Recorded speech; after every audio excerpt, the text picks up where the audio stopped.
ಗಂಡ ಹೆಂಡತಿ ರಹಸ್ಯವಾಗಿ ಕಾಲ್ ರೆಕಾರ್ಡ್ ಮಾಡುವುದು ತಪ್ಪ? ಸುಪ್ರೀಂ ಕೋರ್ಟ್ ಮಹತ್ವದ ತೀರ್ಪು. ಒಂದು ವೇಳೆ ಗಂಡ ಹೆಂಡತಿ ವಿಚ್ಛೇದನ ಬಯಸಿದ್ದರೆ ಅವರ ನಡುವೆ ರಹಸ್ಯವಾದ ಕಾಲ್ ರೆಕಾರ್ಡಿಂಗ್ ಅನ್ನ ಸಾಕ್ಷಿಯಾಗಿ ನೀಡಬಹುದಾ? ಅದು ಗೌಪ್ಯತೆಯ ಉಲ್ಲಂಘನೆಯಾಗುವುದಿಲ್ಲವೇ? ಗಂಡ ಹೆಂಡತಿಯ ನಡುವೆ ಸಂಬಂಧ ಅಳಿಸಿದೆ ಎಂಬುದಕ್ಕೆ ಇಷ್ಟು ಸಾಕ್ಷಿ ಸಾಕೆ? ಈ ಪ್ರಶ್ನೆಗಳಿಗೆ ಸುಪ್ರೀಂ ಕೋರ್ಟ್ ಇಂದು ನೀಡಿದ ತೀರ್ಪಿನಿಂದ ಉತ್ತರ ಸಿಕ್ಕಿದೆ.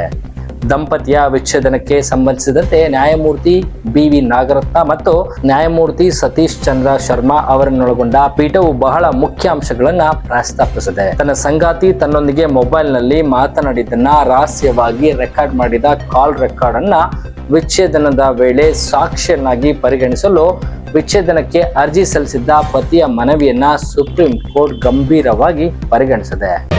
ಮತ್ತಷ್ಟು ಸುದ್ದಿಗಳಿಗಾಗಿ ನೋಡ್ತಾ ಇರಿ ಪಬ್ಲಿಕ್ ನ್ಯೂಸ್ 24x7. ಇದು ಸತ್ಯದ ಧ್ವನಿ.